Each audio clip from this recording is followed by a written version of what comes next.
The sun hung low and heavy in the afternoon sky, spilling golden light across the quiet suburban street. The air was thick with late summer humidity, making the asphalt shimmer as if it were breathing. Inside the black SUV parked neatly along the curb, Maya Johnson sat cross-legged in the passenger seat, absent-mindedly scrolling through her phone. Her backpack lay beside her, stuffed with half-finished homework, while a manila folder rested on her lap, the folder her mother had accidentally left behind that morning. Judge Renee Johnson had hurried into the courthouse hours earlier, rushing to preside over a high-profile case. She'd asked Maya to sit tight in the car until she returned from her chambers to pick her up. For Maya, it was supposed to be an uneventful wait. She was used to moments like these. Being the daughter of a federal judge meant her mother's schedule often ran on sharp deadlines and unpredictable delays. Maya knew to be patient. She adjusted her braids in the reflection of the window and glanced out at the library across the street, watching people move in and out. Then she heard it, the sudden whoop of a siren. Her head jerked toward the side mirror. A police cruiser had pulled up directly behind the SUV, red and blue lights flashing, the kind of lights that made your stomach drop even if you'd done nothing wrong. Maya frowned in confusion. The car wasn't moving. She wasn't even behind the wheel. Why would they stop here? The door of the cruiser slammed, echoing unnaturally loud. A white police officer, mid-40s, stocky, with a hard jaw and sunglasses that mirrored the street, strode toward her. His boots thudded against the pavement, each step deliberate, as if approaching a suspect rather than a teenager waiting in a parked car. Maya's pulse quickened. She instinctively straightened up, her phone sliding out of her hands and onto the seat. The officer stopped at the driver's side window, rapped his knuckles hard against the glass, then motioned for her to step out. His voice was deep, commanding, and carried an edge of hostility. Step out of the vehicle. Maya blinked, caught off guard. But I wasn't driving. Step out, now. The command cracked like a whip. Her throat tightened, but she obeyed. With shaky hands, she opened the door and slid out onto the hot pavement. She barely reached the officer's chest in height. The heat radiating off the road seemed to rise with her nerves. He looked her up and down, lips curling in something between suspicion and disdain. What's a kid like you doing sitting in a car like this, huh? This yours? Maya clutched the folder against her chest as though it could shield her. No, it's my mom's car. She's at work. Sure she is. The officer cut her off with a short, mocking laugh. He folded his arms, the leather of his belt creaking as his hand hovered near his holster. And let me guess, your mom's the mayor too. Maybe the governor. Maya's heart pounded so loud it nearly drowned out the cicadas buzzing in the trees. She swallowed hard, summoning the courage to speak. No, my mom is a federal judge. For a moment, there was silence. Then, as if she had just delivered the punchline of a joke, the officer threw his head back and barked out a laugh. A federal judge? You? He shook his head in disbelief. That's rich. That's the funniest thing I've heard all week. Her cheeks burned hot with humiliation. She wanted to scream, to demand that he believe her, but her voice came out tight and trembling. I'm telling the truth. Yeah, right. He chuckled again, taking a slow step closer. The reflective lenses of his sunglasses stared her down like a mirror of judgment. Kids these days will say anything, won't they? Next, you'll tell me you own this whole street. Maya's hands gripped the folder so tightly the edges bent. She hated the way he laughed, not just at her words but at her existence, as if it was absurd for a black girl to be telling the truth about her family. She tried again, more firmly this time. It really is my mom's car. She really is a judge. But the officer only shook his head, amusement never leaving his face. Newsflash, sweetheart, people like you don't have mothers like that. The words sank into her chest like stones. She felt her throat close, her body trembling with a mixture of anger and fear. She thought about her mom, about the countless times Judge Renee Johnson had told her, never let anyone make you feel small. Stand tall, Maya. But standing tall wasn't easy when a grown man with a badge and a gun loomed over you, laughing at your truth as if it were a joke. And so she stood frozen, the flashing lights casting red and blue shadows across her skin, wishing with every ounce of her being that her mom would arrive right now, because she already knew this wasn't going to end well. The world around Maya seemed to shrink to just the sound of her pounding heartbeat and the officer's heavy voice. The traffic light at the end of the street cycled from red to green and back again, but she barely noticed. What she did notice were the curious stares of passers-by, people slowing down their steps, glancing over with raised brows, some whispering to each other as though she were already guilty of something. Officer Daniels held her school ID between two fingers, tilting it toward the sunlight as if the laminated card could reveal something sinister. "So this is your identification, huh?" He smirked. "Looks like something you printed off at home." Maya's chest clenched. "It's real. That's my school. You can call and check." But Daniels ignored her, shaking his head with exaggerated disbelief. "Fake ID, fancy car, tall tale about your mom being a judge.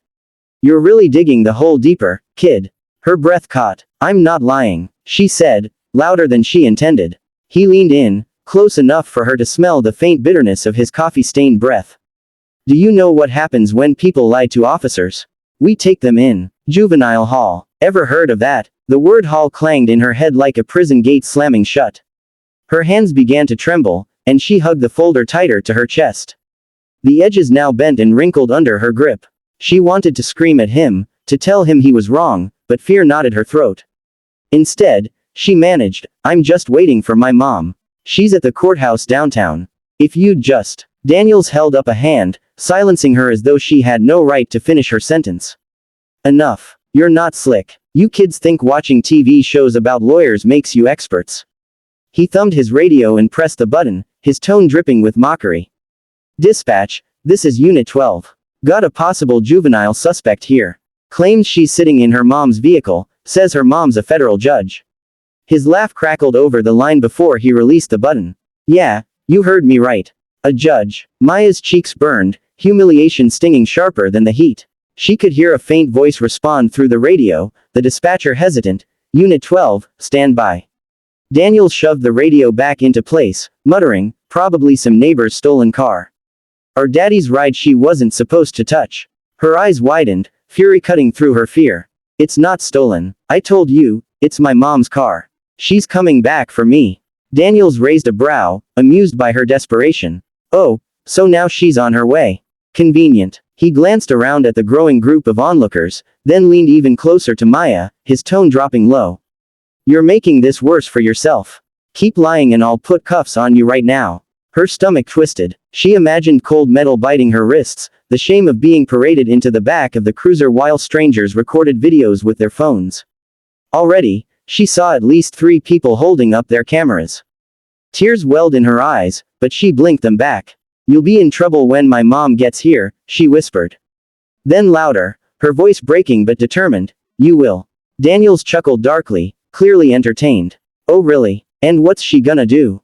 Ground me? Spank me? Face it, kid, nobody's coming to save you." At that exact moment, the low rumble of a sleek black sedan broke through the tension.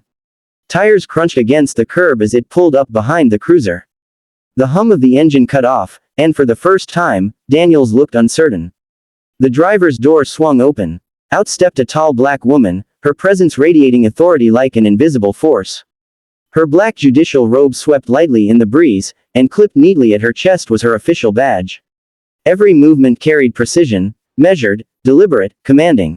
Maya's heart leapt. Relief crashed over her like a wave. The woman's eyes scanned the scene instantly, her daughter's shaken face, the officer looming over her, the crowd whispering at the edges. Her jaw tightened. She shut the car door with a sharp click and began walking toward them, each heel strike against the pavement like a gavel banging in a silent courtroom.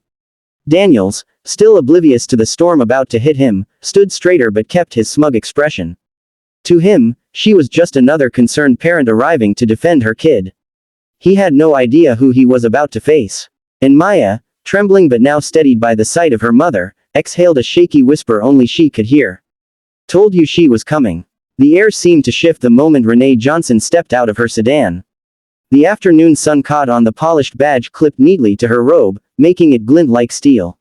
Her presence drew every eye, even from those across the street. Conversations hushed. The only sounds were the clicking of her heels against the asphalt and the faint rustle of wind through the trees. Maya's chest loosened for the first time in what felt like forever. Relief, pride, and vindication all swirled together, though her legs still shook from fear. Officer Daniels, however, stood unmoved at first, his arms crossed with a bored expression. He adjusted his sunglasses, tilting his head toward Renee as she approached. To him, she was just another angry mother coming to defend her kid. "Ma'am," he said in a flat, dismissive tone, "This is a police matter. Please stand back." Renee didn't stop walking until she stood directly between Daniels and her daughter. Her presence filled the space, her shadow stretching over Maya like a shield. She turned her head just enough to glance at her daughter. Maya's eyes brimmed with tears she'd been holding back. Renee reached out, brushed her arm lightly in reassurance, and then faced the officer fully. "Officer," she said, her voice calm but threaded with iron. "Why are you interrogating my daughter?" Daniels straightened, caught slightly off guard by her tone. Still, he clung to arrogance like armor. "And you are?" The corner of Renee's mouth tightened. She pulled her ID wallet from her robe and flipped it open with a practiced motion, revealing both her federal identification and her judge's badge. She held it steady at chest level, her gaze locked on him. "I am Judge Renee Johnson, United States District Court." The words landed heavy, like the thud of a gavel striking oak. The crowd murmured, phones lifting higher to capture. Every second, Daniels blinked, his smirk faltering. "Judge." "Yes." Her tone cut sharp as glass. "This is my vehicle. That is my daughter. And I demand to know why she is being treated as a suspect when she has committed no crime." Daniels shifted uneasily, lowering his arms. I didn't realize." "No," Renee interrupted, her voice rising just enough for the crowd to hear. "You didn't care. She told you who she was, and you laughed at her. You mocked her. You threatened to arrest a child who was simply waiting for her mother." Daniels's face flushed crimson beneath his pale skin. "With respect, ma'am, I was following procedure." "Procedure?" Renee's eyes narrowed. "What procedure instructs you to accuse a 14-year-old girl of lying about her own family? What manual tells you to treat a black child as a criminal first and a person second?" Her words cracked the air like lightning. The murmurs in the crowd grew louder. Someone whispered, "She's really a judge." Another said, "He's done for." Daniel swallowed hard, tugging at his collar. "I misjudged the situation. That's all." "Misjudged," Renee repeated, her tone dripping with disbelief. She took a deliberate step closer, her presence towering over him despite her smaller frame. "You didn't just misjudge. You profiled. You abused your authority. And in doing so, you humiliated my daughter in public for daring to exist in her own mother's car." The officer's jaw worked, but no words came out. His hands twitched at his sides, fists tightening, then loosening. He seemed to shrink under her stare. Renee turned briefly to Maya, who clutched the folder against her chest like it was a lifeline. "Did you tell him who I was?" she asked gently. Maya nodded. "I did. He laughed at me, Mom. He said people like me don't have moms like you." A gasp rippled through the watching crowd. Renee's face hardened into stone. She slowly pivoted back toward Daniels, her voice low and deliberate. "She told you the truth. And instead of listening, you dismissed her because you couldn't imagine that a young black girl could belong to someone of status or power." Her eyes flashed like blades. "That is not only insulting, it is dangerous." For the first time, Daniels's confidence broke entirely. His gaze darted to the other onlookers, to the phones recording him, then back to the judge. Sweat beaded at his temples. Renee let the silence hang just long enough for it to suffocate. Then she straightened, her robe shifting in the breeze like the cloak of justice itself. "Officer," she said firmly, "consider this your official notice. You will answer for this." And with that, the stage was set, not in a courtroom, but right there on the street, with half the neighborhood watching. Daniels had laughed at a child. Now, he stood face to face with the mother he never believed existed, a federal judge with the authority to make sure his laughter would cost him dearly. By the time the second police cruiser screeched up and parked at the curb, the entire block had become a stage. Neighbors peered from porches. Bystanders held up phones, capturing every second of the standoff. The air carried the weight of anticipation, like everyone was waiting for the final gavel strike. The sergeant who stepped out of the new cruiser was a tall, broad man with salt and pepper hair. His eyes flicked from Officer Daniels, red-faced and shifting nervously, to Judge Renee Johnson, who stood poised in her black robe with her daughter at her side. The sergeant's expression tightened instantly. He recognized her. "Judge Johnson," he said with stiff respect, giving a slight nod. "Ma'am." Renee didn't waste time. She gestured sharply toward Daniels. "Sergeant, your officer detained my 14-year-old daughter without cause." He mocked her, accused her of lying, threatened her with arrest, and refused to believe her when she told him who I am. "I demand an immediate explanation." The sergeant's eyes widened. He turned to Daniels, voice sharp. "Is this true?" Daniels stammered. She was in the vehicle, I thought maybe. You thought, Renee cut in, her tone slicing through his excuse. You didn't verify. You didn't de-escalate. You didn't protect. You profiled and harassed. Do not reduce this to a thought. The sergeant glanced at the growing crowd, at the dozens of recording phones. His jaw tightened. Judge Johnson, I assure you, this will be addressed. No, Renee interrupted again, her voice steady as steel. This will be documented. I want a written incident report filed before the end of your shift. I will also be forwarding my own statement, along with witness accounts and video evidence, to Internal Affairs.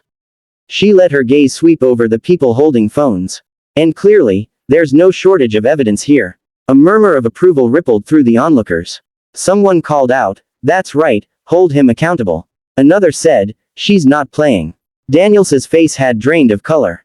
Sweat trickled down his temple. He opened his mouth to defend himself, but the sergeant raised a hand sharply. Not another word, Daniels. Maya, standing close to her mother, finally exhaled a trembling breath.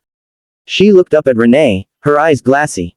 He didn't believe me, Mom. He said I was lying. He laughed at me. Renee knelt briefly, placing both hands gently on her daughter's shoulders. The robe pulled slightly around her, but her presence remained commanding.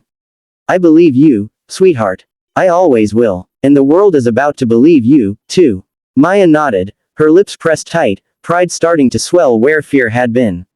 Renee rose again, her gaze locking on Daniels with the precision of a judge delivering sentencing. You thought you could intimidate a child into silence. Instead, you've exposed yourself in front of witnesses and cameras. This isn't just poor judgment, it's misconduct. And misconduct has consequences. Daniels looked like he wanted the pavement to swallow him whole. His earlier arrogance was gone, replaced with the grim realization that the woman before him had the power to end his career. The sergeant cleared his throat, his voice formal. Judge Johnson, I'll ensure a complete report is filed, and Daniels will be placed on administrative leave pending investigation. Good, Renee replied curtly. Because I'll be expecting a call from Internal Affairs before the week is over. And if I don't receive it, I'll take this directly to the U.S. Attorney's office. The sergeant nodded, grim and obedient. Renee then turned, raising her voice so the crowd could hear. Let this be clear. No child should ever be treated the way my daughter was treated today. Whether her mother is a judge, a teacher, a cashier, or unemployed, it should not matter. Children deserve dignity. Citizens deserve respect. Applause broke out among the bystanders, the kind that wasn't just for her but for the principle she stood for. Phones stayed lifted, capturing her words. Renee softened her tone as she looked down at Maya again. Come on, sweetheart, let's go home. Maya's small hand slipped into her mother's, and together they walked toward their SUV. The robe swayed behind Renee, a dark silhouette against the flashing lights. The crowd parted to give them space, admiration shining in their faces. As they passed, Maya whispered, You really showed him, Mom. Renee gave her hand a reassuring squeeze. I didn't just show him, Maya. I showed everyone watching. Never let anyone laugh you out of your truth. Behind them, Daniels stood rigid beside the sergeant, his career dangling by a thread. The cruiser lights kept spinning, but for once, it wasn't the symbol of authority that held power. It was the judge who had walked onto the scene, turned the tables, and made sure justice wasn't just a word spoken in court, but a reality lived on the street. And with that, the Johnsons drove away, leaving Daniels to face the storm of accountability he had brought on himself. Justice, on this day, hadn't needed a gavel. It had worn heels, a robe, and the unshakable resolve of a mother who refused to let her daughter's voice be silenced.